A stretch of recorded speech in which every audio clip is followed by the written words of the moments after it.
Football clubs are full of stories. Tales of greatness and of triumph, of joy and sometimes heartbreak.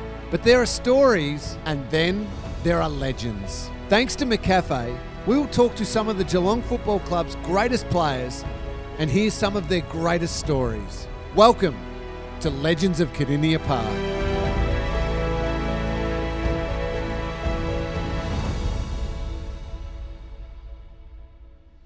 Hello and welcome to Legends of Kardinia Park. It is fantastic to have you with us. It is big thanks to our friends at McCafe, celebrating 30 years of sideline cheers and coffee that is well and truly fit for an Aussie. This is a new member exclusive for the Geelong Football Club where we talk to some of the greats that have graced this wonderful stadium here at the Geelong Footy Club. We're going to dig into their careers and hear some of their best stories about their time here at the Cats. So welcome to another edition of Legends of Kardinia Park with our special guest, my old mate, Uncle Paulie, Paul Chapman. Chavy, great to see you. Good to see you, mate. It's fantastic to have you here. We're going to dig right into that wonderful career, that great career that you had here at the Cats, and a brief little bit of time at the Bombers as well. Yep. But I want to go all the way back to when we first started and got to know each other. I'm not sure we initially liked each other. When you were lining up for the Quarter Cannons, I was playing for the Falcons, you were playing for Vic Metro, I was playing for Vic Country. Can you believe that from those days, we're sitting here now? It's been pretty cool. It has been very cool. It's been a great journey, Lingy, as you know, and we didn't like each other. Only because you're a very good player and we had to stop that bloke at full forward who kept kicking goals against us. And plenty of sledging, wasn't there, and trying to get you guys off your game. But the journey has been amazing. One, to get drafted together. Two, in the early days, not having my licence and having you come pick me up. Yes, I'd forgotten about that. That's right. Appreciate that a lot. Started off riding my bike and said I can't have this anymore, and you committed to come and pick me up every now and then, which I appreciated. So, we got off on the right foot, didn't we? And the people that you see on the footy grounds, you know, we were oppositions, but then straight away we became pretty good mates, I reckon. And we were just all in. It was all about the team, and it's been a great journey. And obviously the tough times, early days, you know, trying to first break into the team. We all sort of went through that, and it was tough. But once we sort of settled in, I think our group particularly were sort of hallmarked as the next core group to come through, strong leaders and things like that, and obviously yourself set great examples in that department. But we all tried to jump on board, and I think history shows that our culture and leadership and things like that has come a long way, and it stood the time of that if you have good culture and great leaders, you're going to go pretty well. So it's something that you should be very proud of, mate, and something that we've all jumped on to try and help you with that. No, well, it's certainly a terrific group. As you mentioned, that core group, that 1999 draft, when you and I were both drafted together, you were picked number 31, I was picked 38. Joel Corey was drafted in that group. Corey Enright, the kid from Kimber, yes, was drafted in that group, along with a few others who unfortunately didn't go on and have the careers they probably wanted to have. Can you remember your first thoughts of, you've been drafted, it's a huge achievement, it's a massive goal that I know you would have been thinking of, just like I was playing under 18s in what was then the TAC Cup. But when you first walked into this place and thinking, spotting Gary Hocking over there or Barry Stoneham over there, and you're at an AFL club, can you remember what your mindset was like at the time? I mean, obviously you're very confident as a young kid. You think, you're ready to play AFL footy, and then you walk in, you see these true champions of the football club and the AFL, and you go, wow, I'm probably a little bit out of my depth here. And probably seeking out friends probably first was the hardest thing. You need to sort of feel like you belonged. So, I was lucky enough to have Peter Riccardi, Tim McGrath and guys like these, some older guys, really take you under their wings and make you feel like you belong, So that was probably the first thing. But to walk in and see these guys that you'd seen on TV, I was a Collingwood supporter, but, you knew who the champions were in every team. And to have these guys around you, it was very surreal. And, you obviously wanted to make a good impact. And first training session, when you do a couple of laps and you're spewing, it's not the greatest sign, for people to see. But, look, it was made of a joke for a long time, and that's great. So there's a bit of work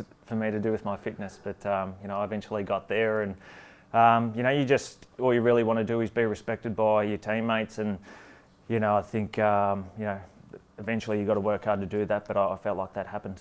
I felt this, like the shock of, oh wow, that's how hard they train. Yep. And it's not just one session. A day later or 2 days later, you got to do it again. Yes. And as you said, and it was funny there for a little while, you throw up at training because you're working so hard. Yeah. Yep. But I almost couldn't believe this is how you have to train every single day. Yeah, and your body's just not used to it, as much as you did in the TAC Cup. You just got to back up and go again and again, and there's no time for rest. It's just about getting better and stronger and faster and fitter and all that. So we pushed each other, and we had a good core group of blokes coming through to do that. But it was a real shock to the system, and I can see why some guys don't make it.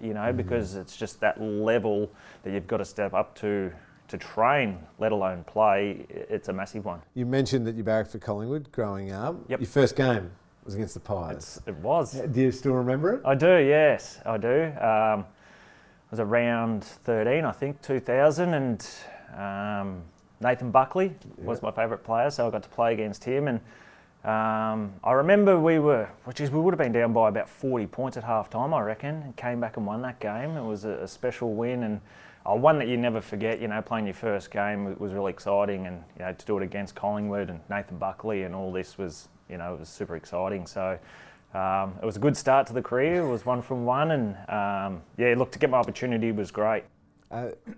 Mark Thompson was our first coach. It was his first year as coach as well, so he was a young coach at the time. Can you remember when he pulled you aside at training, or how did he let you know that you were finally going to be playing AFL footy?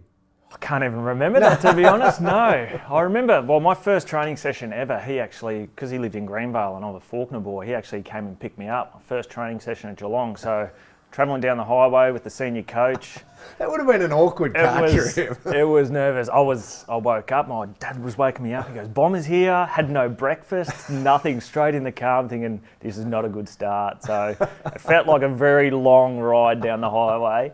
Bomber was very good at the long silences as well. I reckon it was one of his tactics to get you talking. I imagine that car trip being filled with some long silences. I felt like he didn't say much at all, to be honest, and I had to try and instigate, which isn't my go-to. I sort of rather answer, but it was awkward, but I enjoyed it at the same time.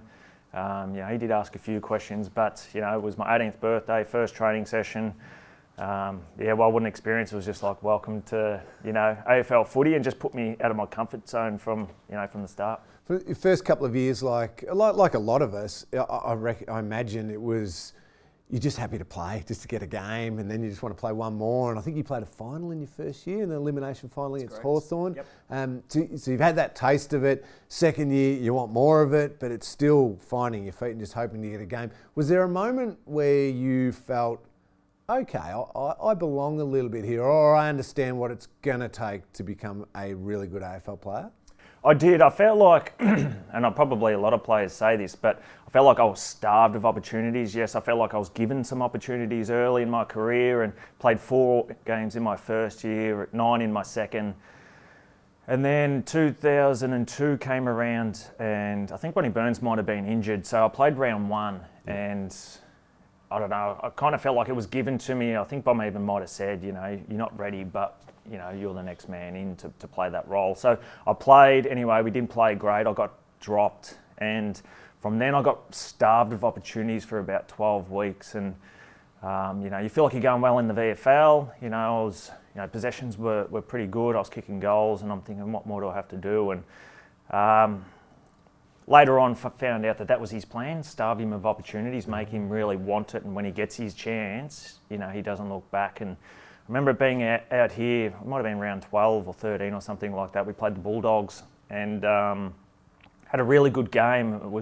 My fitness was good. I was sort of running on top of the ground and making smart decisions, and kicked a few goals. And it was that day that I thought, I actually feel like I belong. You know, I can compete with these guys. I can actually sort of do the things that I want to do, that I know I can do, and be confident in doing those things. So for me, that's when the penny dropped, and you know, I'd sort of, from that day when I did get dropped, I didn't really get dropped. It was when I missed. It was through injuries and things like that. So that was the day where the penny dropped for me, and you know, I knew I belonged. It's funny, so that's 2002. Yep. You're talking about there.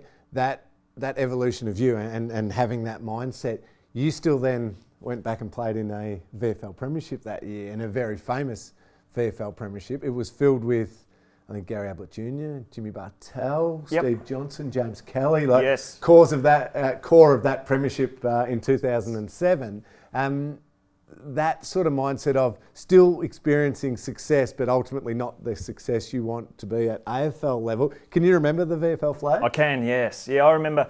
And probably, you know, one of the positives of sort of being starved of opportunities was it gave me that opportunity to play in the VFL Premiership. And I remember feeling bad for a period, because there was a lot of top-up players who played in that team who I felt like deserved to play in the grand final. I spoke to Ronnie Watt about that and said I'm happy not to play, but he was like, no, you're playing. Yep. So, and, you know, we played Port Melbourne. They were, you know, had a lot of AFL players themselves. You know, had Ryan O'Keefe and Peter Philandia and guys like this. Because they were linked as the Sydney Swans, weren't they, at the time? Yeah, yes. So, look, it was a great game, tight, hard fought, as you know, expect grand finals to be. You know, but looking back, you know, to see, as you said, the players that you had playing that, even though we were so very young, to win a premiership at such a young age together, and then to go through to that 2007 grand final with, you know, a lot of those guys as well. It was probably a good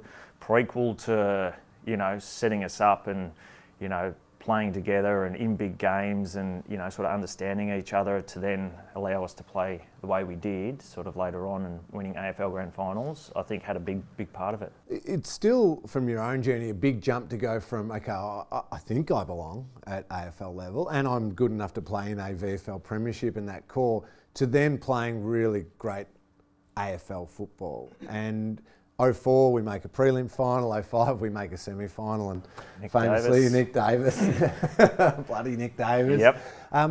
But some of your very, very best football is now starting to come out. So I think 06 you win the best and fairest as well. So that jump from being a player who thinks he belongs at AFL level to then go out and start delivering incredible football at AFL level. Can you take me back to that mindset? Some of your memories of those teams of 04, 05, and then and heading into 06, just before we get to that ultimate success?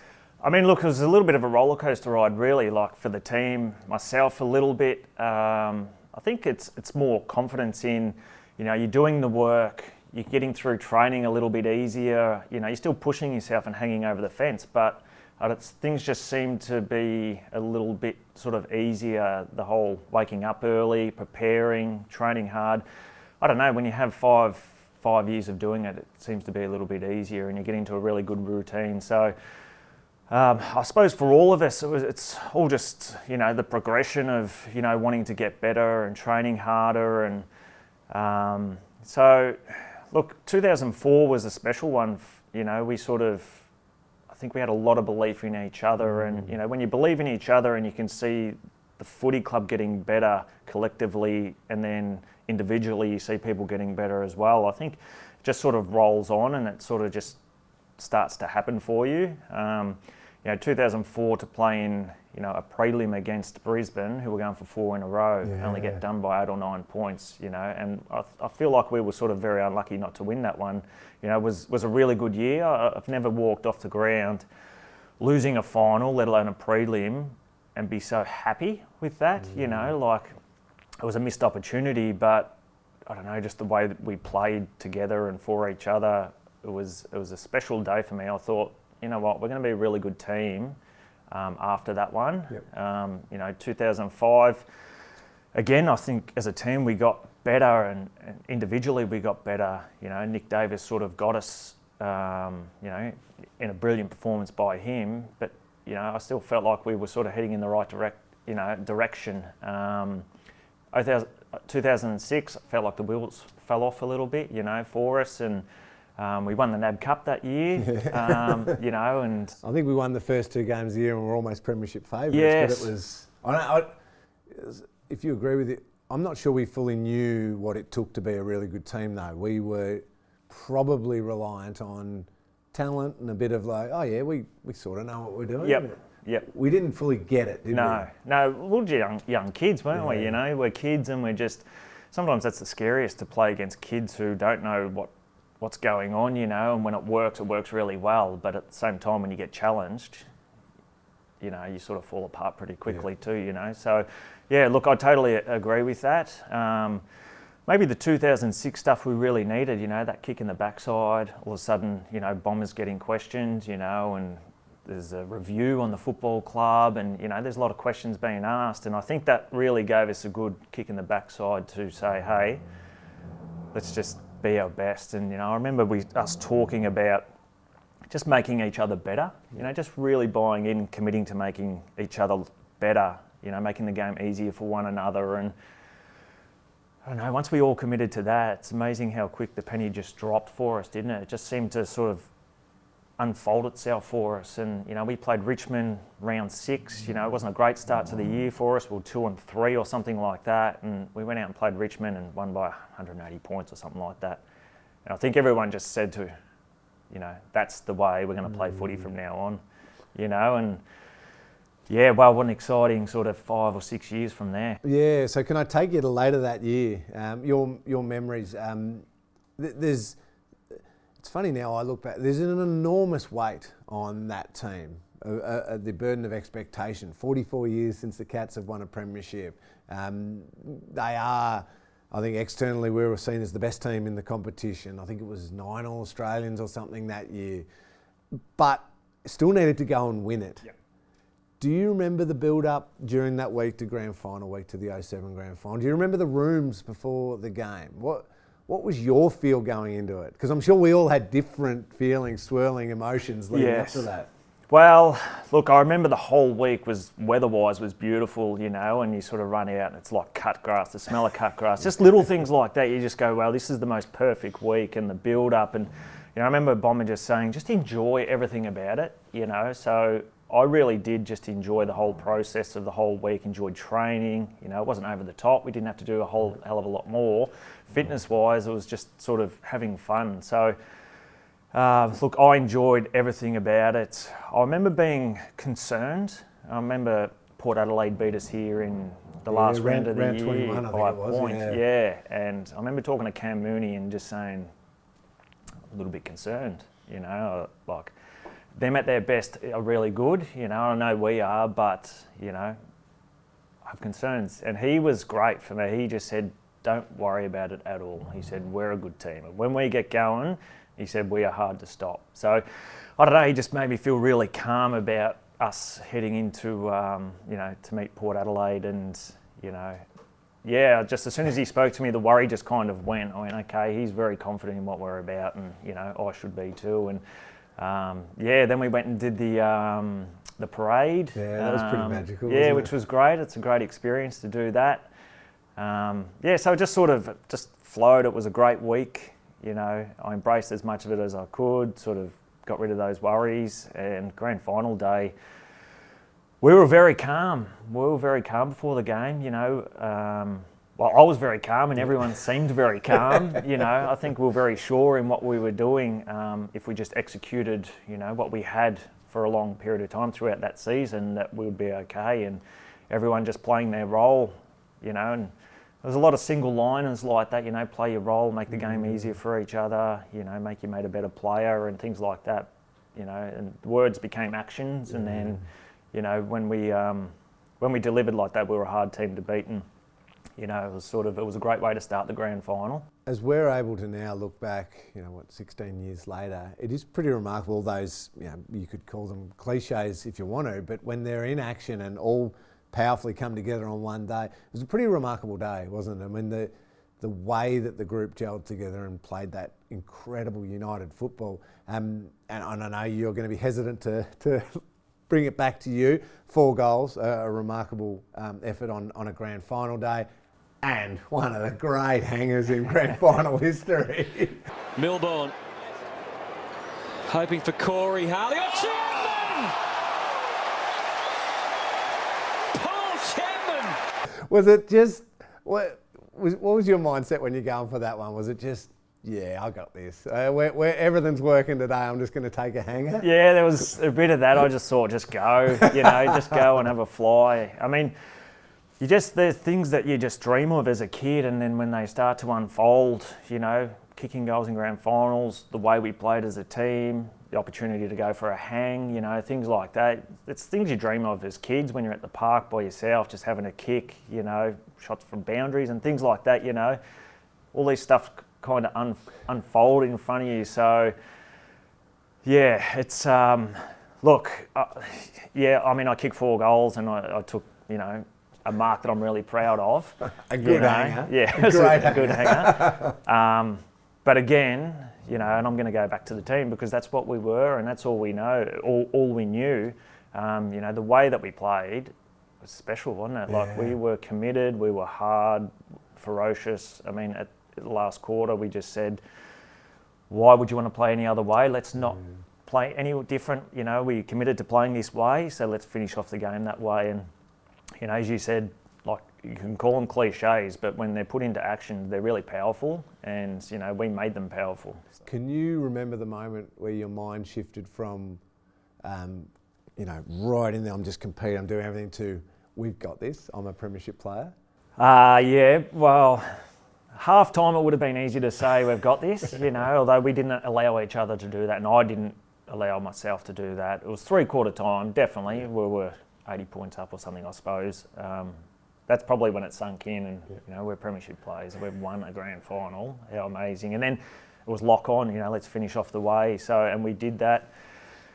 Yeah, you go through some hard times. AFL footy's bloody hard, and there's a lot of things that people don't see that you go through, emotionally, physically, mentally, injuries. There's so much, committing to a team, putting the team first, and so to have all that, and see that it works in big games, really special. I'd imagine too, you're right about the team and the collective and the club, how special that is, but individually, you get to share the moment when it's finally back in the rooms a bit more with your family, with the people who've gone on that journey together. Was that one of the most special parts with you, when you could grab your mum and dad and just, they drove you to games when you were a kid, they did all that sort of quieter moment? Yeah, really special, really special. I was lucky to see Mum, Dad and Lauren in the crowd afterwards, so took the cup over to them, and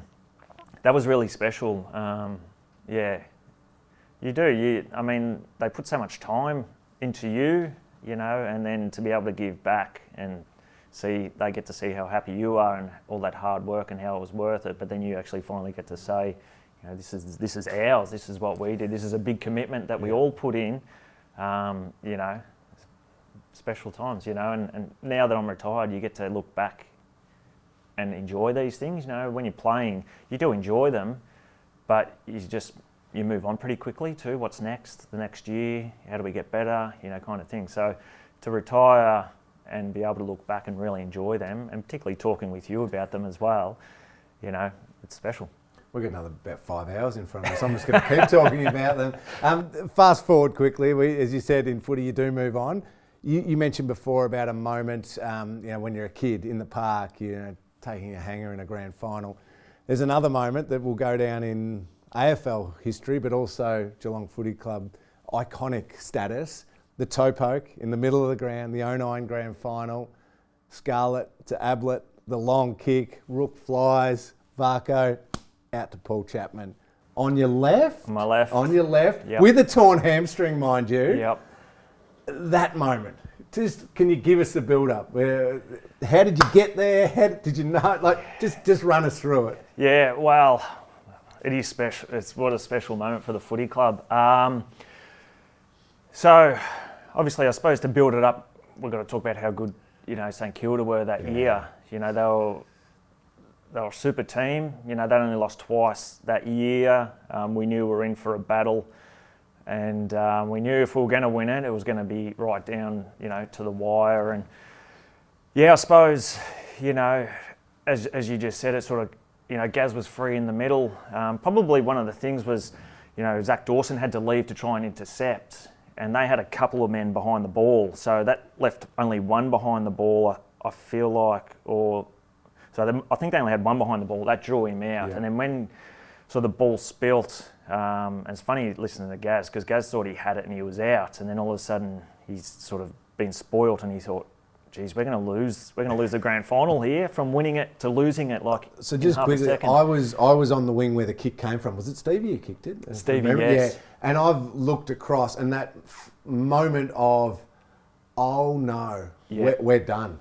It's over. Because you could just see it hovering. I could see him coming across. I'm going, this is a goal. Yep. And I've started just trying to go back, but it was never going to catch up in the play. It's a sick feeling. Yes. But then it flipped. Yeah, that's right. I mean, it was open for St Kilda, so as you said, it looked like we've got this. Oh no, we're going to lose this.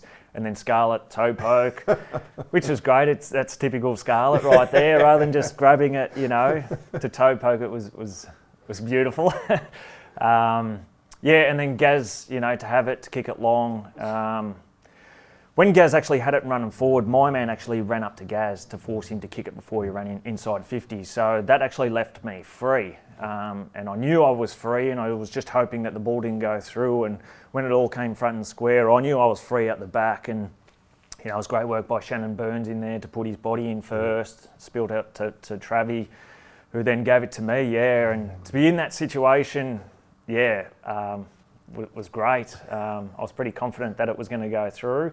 What I realised afterwards was that Jimmy was pretty free himself, actually not too far from me. So, Did he just constantly remind you about that? Come on, just give the hands. I've heard it a few times. I'm not saying from who, but I have heard it a few times. Oh, mate, one of the best snap kicks in the game, mind you. You were never missing that one. Yeah, no. And yes, I do rate the way I kick the ball, but I also remember we were playing down here. It was only a home and away game. I shouldn't say only a home and away game, but I was sort of in the same position and actually missed.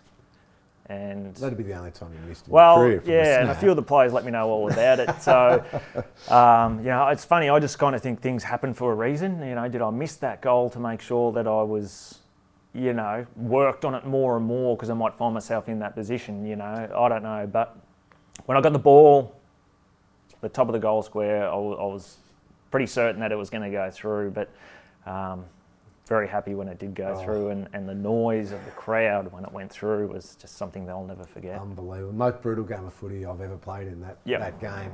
It was incredible, and what a moment for you to kick that goal.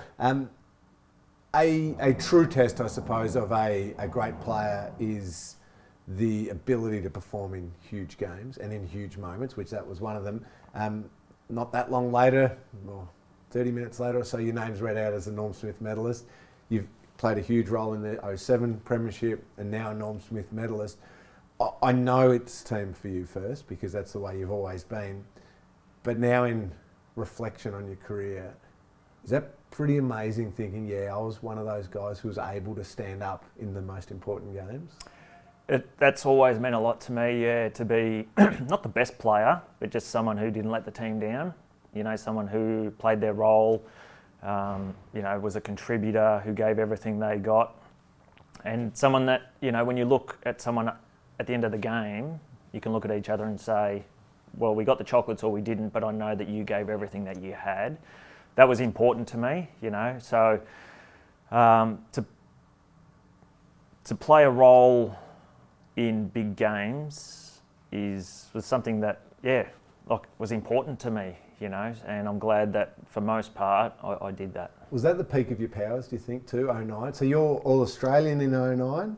From memory, you kicked 5 goals in the prelim, I think, and then Norm Smith in the grand final. Across an incredible career that, I forgot to mention, spanned 280 games across the two clubs. Is that point in your career when you were just at your absolute most supreme? I think so, but I had a lot of good players who were also at their peak around me as well. So, it made footy fun. It made footy maybe a little bit easier. We were a good team. I'm not going to shy away from that. We were a bloody good team. We did a lot of hard work to get there, and footy becomes easy when you have good people around you and good players, and we had that. There was no position on the ground that you felt like that we couldn't win, and we were going to be very competitive. So that's when I was probably playing my best footy, most certainly, and you're most confident in yourself and the team, and footy's really fun, and felt like you're kind of writing the script. I remember at times we were at a point where we would find a gym program in the Brisbane Lions change rooms, and we used to keep it and say, hey, this is the thing, but then all of a sudden we were just writing the script, about how footy's to be played, how we're going to play it. If you're going to beat us, you're going to have to try and find a way that hasn't been seen for a while. You have to try and adopt a game plan to try and beat us. It was good fun, wasn't it? Great fun. A couple of years later, it was good fun too. The 2011 Premiership. Your memories of that time? I mean, for me, it's very fresh because it was the last time I got to play a game of footy. Yep. But just that 2011 Premiership against, again, the team that you barracked for as a kid, the team that had won the Premiership the year before. We'd played the 07 prelim against them and beat them by, I think, 5 points or 6 points in an unbelievable game. We played the 09 prelim against them, and beat them. We played the 2010 prelim against them and they smashed us. Yep. And we got that next opportunity in the big one, the grand final. What were your memories of that day? Well, a lot came back to the time we played them before in the prelim the year before, and how they pantsed us. They really took us to the cleaners. I think mentally we were in a much better place. I felt like our season was a good one. New coach, doing things a little bit differently. So we were all very invested in what we were doing. Grand finals are scary because you get one opportunity to perform. You get one chance, and we saw in 2008 when you don't deliver, what happens. So it was a scary moment, but exciting too to play Collingwood in 2011. Obviously we were very well led. Thanks, Joe. He's a good boy. He's looking after me well here. It was a tough game, wasn't it? For 3 quarters, a really tough game, and there were some special individual moments there. Travi Varco, when he ran from deep back to forward to kick that goal. Amazing goal, wasn't it? Yep. Yourself, kicked that goal. Well, that was fun. Then I carried on like a complete idiot after. But that's great. That's what it's about. So, look, final game, Premiership captain.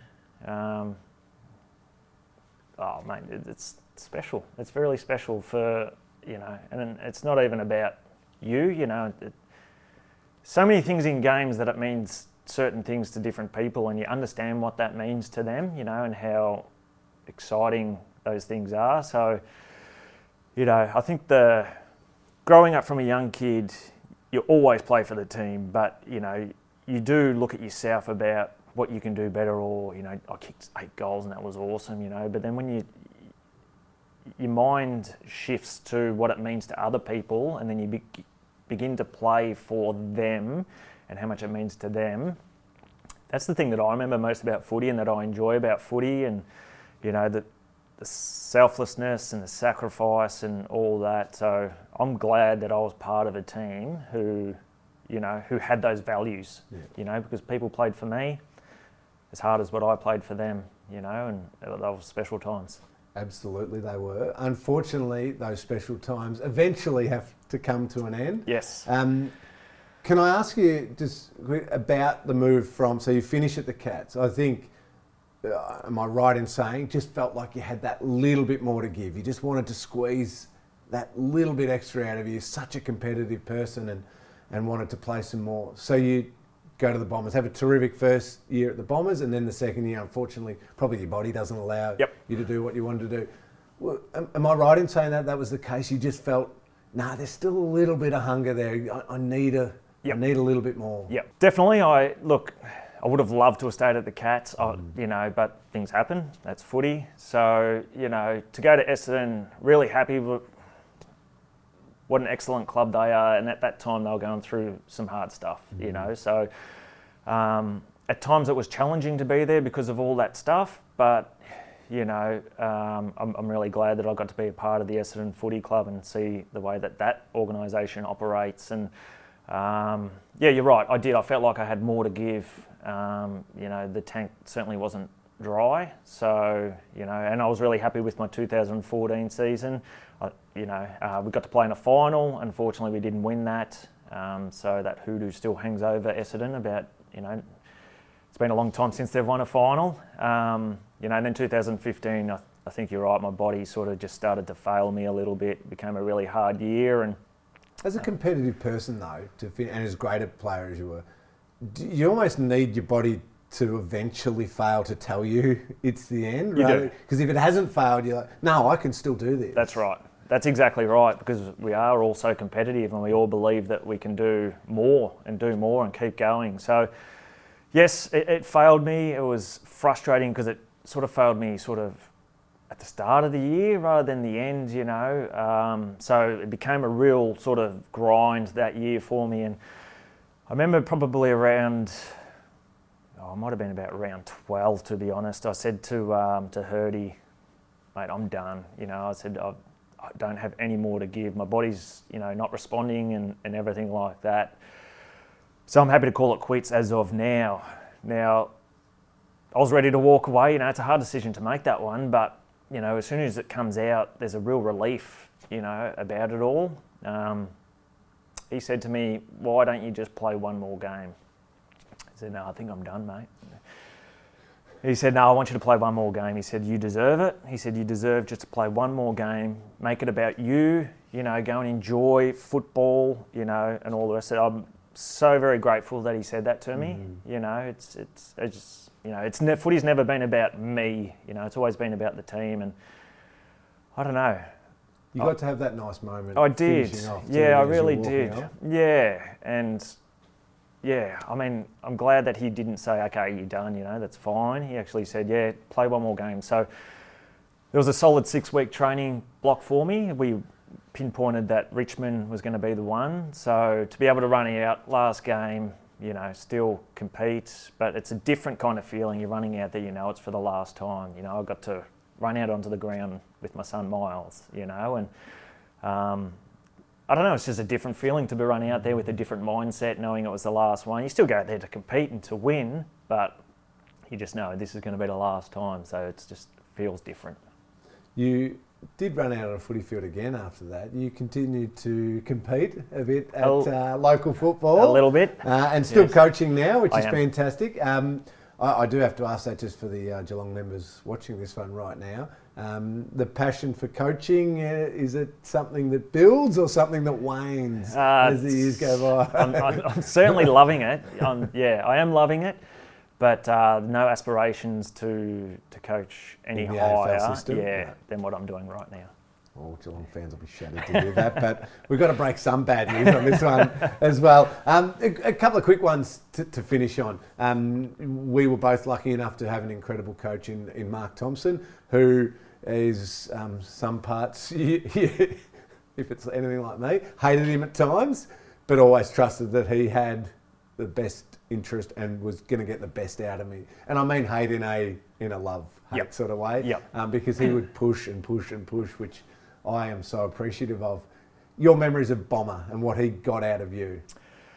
Yeah, well, I mean, there's probably no bigger individual who's had a bigger influence on you than Bomber. I think the first thing is the belief that he had in you, like even though you weren't delivering and he told you pretty straight that, you could do better. You could also see that he had a lot of faith in you. It was always just a bit of a process. So me and Bomber had a really good relationship in the fact that we didn't talk much at all. After that initial car That's trip. right. It was awkward and it stayed awkward for 11 years. No. Look, if he ever called me to his office, it was, always room for improvements. He never got me up there to give me, a pat on the back. I was happy to never go into his office.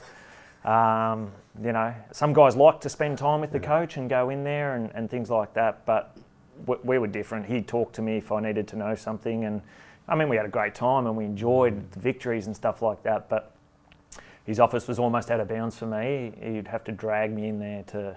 Yeah, I'm glad you sort of, the way you've said that, because I think his strength as a coach was he knew which players, and he would give a lot of cuddles and support to those who needed it. Yep. But he also was able to identify those who either didn't need it or didn't want it. Yep. They wanted to get on.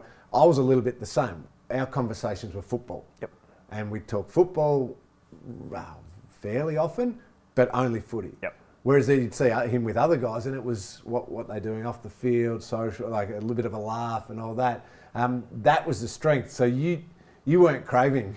No. Call me into the office and we'll have a half-hour chat about what you've been up to. Yeah. It's like, no, you want to know, how can I get better? Yep. And then let's get on with being the best team we can be. That's right. Yeah, that's exactly right. So, yes, he had that, obviously, relationship with a lot of people. And, yeah, I mean, he's an outstanding person and coach, you know. He, as you just said, he knew what people needed. He was there to give it to them.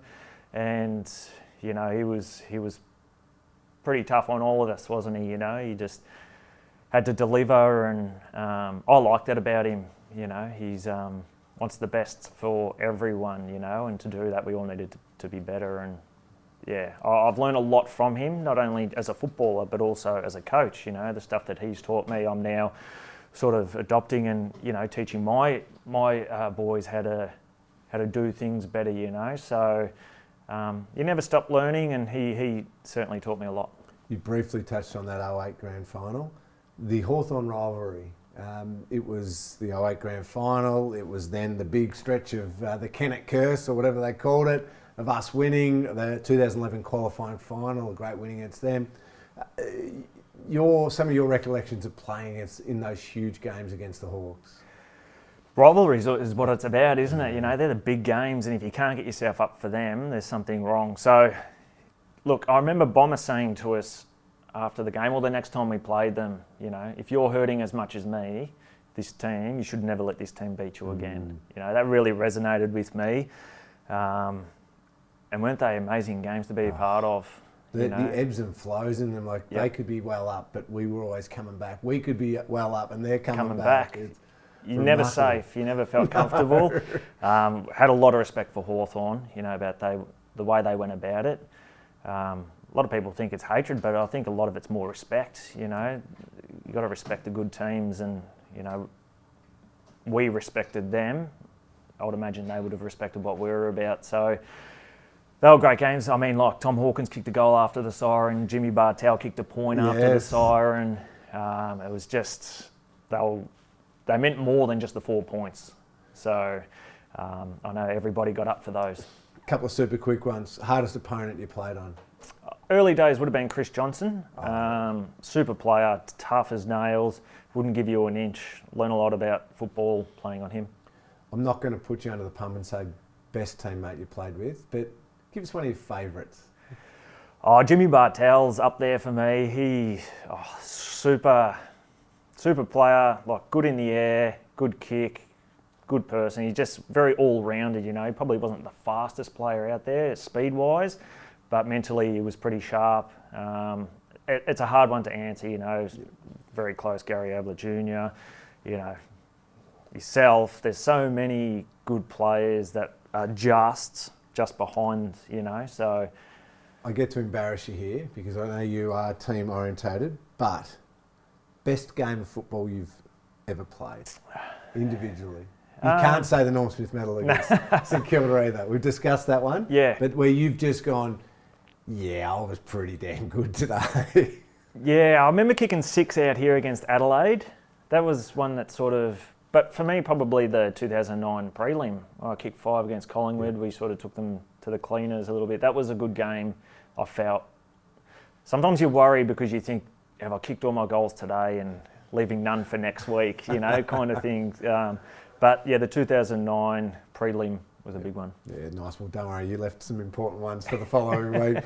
Chappie, thank you so much for joining. I mean, I could talk to you for another couple of hours. I'm sure everyone watching this would want to hear from you for another couple of hours because what a career at the Cats and also at the Bombers, but one of the true greats of the Geelong Footy Club. Great to catch up. Thanks, Lingy.